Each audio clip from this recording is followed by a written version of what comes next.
जरूरी मैं हूँ आपकी दोस्त मयूरी।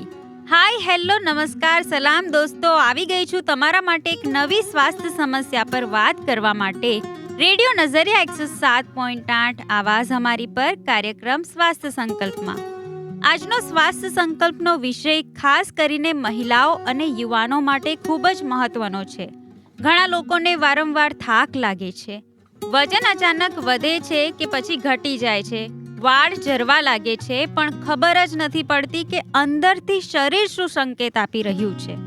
તો આજે આપણે વાત કરીશું એક સામાન્ય પરંતુ ગંભીર સ્વાસ્થ્ય સમસ્યા વિશે, જેનું નામ છે થાઇરોઇડ। તો આજના કાર્યક્રમમાં આપણે જાણીશું કે થાઇરોઇડ શું છે, થાઇરોઇડ કેટલા પ્રકારનો હોય છે, તેના લક્ષણો શું છે અને તેના ઉપાયો શું છે વગેરે ખૂબ જ મહત્વની જાણકારી વિશે આજે આપણે ચર્ચા કરીશું।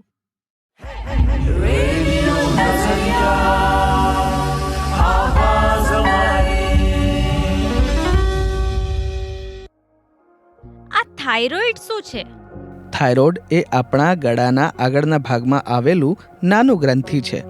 આ ગ્રંથિ શરીરમાં હોર્મોન બનાવે છે જે આપણા વજન, ઉર્જા, હૃદયના ધબકારા, તાપમાન અને માનસિક સ્થિતિને નિયંત્રિત કરે છે। સરળ શબ્દોમાં કહીએ તો થાઇરોઇડ શરીરની સ્પીડ કંટ્રોલ સિસ્ટમ છે। થાઇરોઇડ કેટલા પ્રકારના હોય છે? થાઇરોઇડ મુખ્યત્વે 2 પ્રકારના હોય છે, જેમાં પહેલો પ્રકાર છે હાઇપોથાઇરોઇડ। હાઇપોથાઇરોઇડના લક્ષણમાં વજન વધવું, વધારે થાક લાગવો, ઠંડી વધારે લાગવી, વાળ ખરવા, યાદશક્તિ નબળી થવી, આ બધા લક્ષણોનો સમાવેશ થાય છે। અને બીજો પ્રકાર છે હાઇપરથાઇરોઇડ। હાઇપરથાઇરોઇડના લક્ષણમાં વજન ઘટવું, વધુ પરસેવો આવવો, દિલ ઝડપથી ધબકવું, ચીડિયાપણું અને ઊંઘ ન આવવી જેવા લક્ષણોનો સમાવેશ થાય છે। થાઇરોઇડની સમસ્યા કોણે વધારે થાય છે? થાઇરોઇડની સમસ્યા મહિલાઓમાં પુરુષો કરતાં વધારે જોવા મળે છે, ખાસ કરીને ગર્ભાવસ્થા પછી, મેનોપોઝ સમયે અને વધારે તણાવમાં રહેતા લોકોમાં આ સમસ્યા જોવા મળે છે। આવી જ ઉપયોગી માહિતી માટે જોડાયેલા રહો રેડિયો નઝરિયા 107.8 આવાજ અમારી સાથે।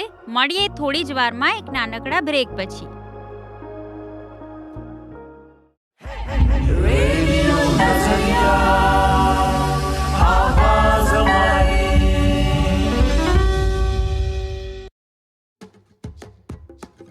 દરેક સમસ્યાની માહિતી જાણવી છે જરૂરી। હું છું તમારી દોસ્ત મયુરી। તમે સાંભળી રહ્યા છો રેડિયો નઝરિયા 107.8 આવાજ અમારી પર કાર્યક્રમ સ્વાસ્થ્ય સંકલ્પ, જેમાં આજે આપણે વાત કરી રહ્યા છીએ થાઇરોઇડની સમસ્યા વિશે। દોસ્તો, આગળ આપણે થાઇરોઇડની સમસ્યા વિશે ખૂબ જ મહત્વની વાત કરી, જેમ કે થાઇરોઇડ શું છે, તે કેટલા પ્રકારનો હોય છે અને થાઇરોઇડ થવાની શક્યતા વધારે કોણે હોય છે। હવે આપણે વાત કરીશું કે થાઇરોઇડની સમસ્યા દરમિયાન આપણે શું ધ્યાન રાખવું જોઈએ। તો ચાલો જાણીએ। થાઇરોઇડની તપાસ અને જાગૃતિ માટે શું કરવું જોઈએ? થાઇરોઇડની સમસ્યા જાણવા માટે સામાન્ય બ્લડ ટેસ્ટ એટલે કે TSH ટેસ્ટ કરાવવો પડે છે। યાદ રાખજો મિત્રો, સમયસર તપાસ કરાવશો તો આ બીમારી સરળતાથી નિયંત્રિત થઈ શકે છે। થાઇરોઇડની સમસ્યાને લઈને જીવનશૈલી અને સાવચેતી કઈ રીતે રાખવી જોઈએ? થાઇરોઇડ હોય કે ના હોય, આ બાબતોનું ધ્યાન રાખવું જરૂરી છે। સંતુલિત આહાર લો, લીલા શાકભાજી અને ફળનું વધારે સેવન કરવું, સમયસર ભોજન લેવો, વધારે જંક ફૂડ લેવાનું ટાળવું, વધુ તણાવથી દૂર રહો, પૂરતી ઊંઘ લો, નિયમિત વોક અથવા યોગા કરો, દવા હોય તો નિયમિત લો, ડૉક્ટરની સલાહ વગર દવાને ક્યારેય બંધ ન કરો, અને બને એટલો મોબાઈલનો ઉપયોગ ઓછો કરવો અને તણાવથી દૂર રહેવું તો ખૂબ જ જરૂરી છે। આ માહિતી જે આપણે સાંભળી રહ્યા છે રેડિયો નઝરિયા 107.8 આવાજ અમારી પર, તેને આપણા જીવનમાં ઉતારીશું તો ચોક્કસ આપણે થાઇરોઇડ જેવી સ્વાસ્થ્ય સમસ્યાને હરાવીશું। કાર્યક્રમ સ્વાસ્થ્ય સંકલ્પમાં બન્યા રહેજો દોસ્તો। મળીએ એક નાનકડા બ્રેક પછી।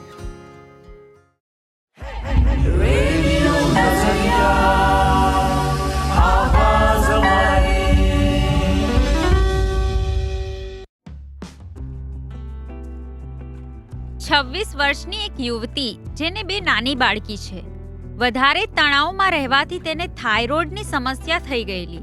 પણ તેને પોતાની 2 બાળકી સામે જોયું અને હિંમત રાખીને આ સ્વાસ્થ્ય સમસ્યાને જડમૂળથી હરાવી દીધી. રેડિયો નઝરિયા 107.8 આવાજ અમારી પર તમે સાંભળી રહ્યા છો કાર્યક્રમ સ્વાસ્થ્ય સંકલ્પ, જેમાં આજના કાર્યક્રમમાં આપણે વાત કરી રહ્યા છીએ થાઇરોઇડની સ્વાસ્થ્ય સમસ્યા વિશે. તો ચાલો દોસ્તો સાંભળીએ 26 વર્ષની એ યુવતીનો અવાજ જેને આટલી નાની ઉંમરમાં થાઇરોઇડની સમસ્યા થઈ હતી.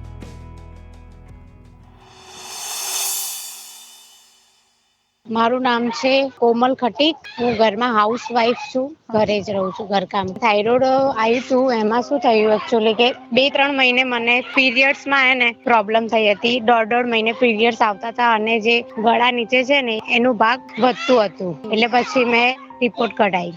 અને કેટલા સમયથી છે તમને થાઇરોઇડ? મને લગભગ 7 મહિના દવા ચાલતી હતી, પણ અત્યારે 2 મહિનાથી બંધ છે. એકદમ 2 પોઈન્ટ ઉપર આવી ગયું એટલે થોડું સારું છે અત્યારે. મારી ડિલિવરી આવી, પછી ડિલિવરી બાદ કંઈક ટેન્શન હોય કે પછી જે કોથળી હોય ગર્ભાશયની એની ઉપર ચરબી ચડી હોય, થાઇરોઇડ આવ્યું હતું એમ. થાઇરોઇડ હોય એમને ચેકઅપ કરાવવું જરૂરી છે. મને પણ રિઝલ્ટ સારો મળ્યો. મેં 6 મહિનાનો કોર્સ કર્યો તો મને દવાથી ફાયદાકારક છે અને અત્યારે હું ગોળી પણ નહીં લેતી.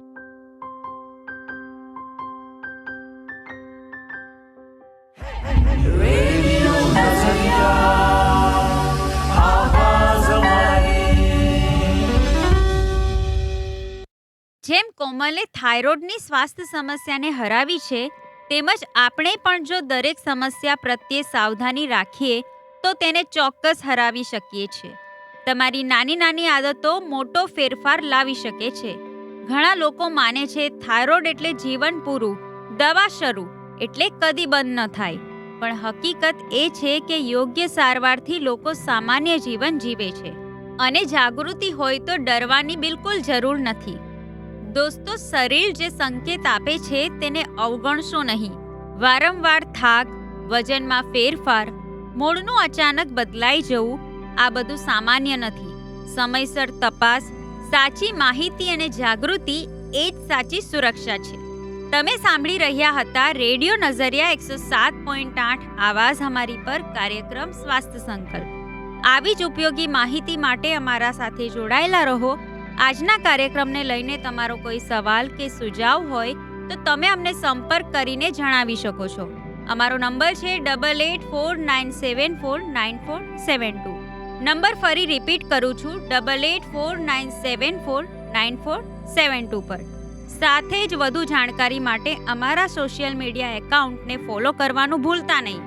તેની માટે તમારે ઇન્સ્ટાગ્રામ, ફેસબુક અને યુટ્યુબ પર જઈને સર્ચ કરવાનું રહેશે રેડિયો નઝરિયા 107.8 આવાજ અમારી. ફરી મળીશું નવી સમસ્યાના સમાધાન સાથે.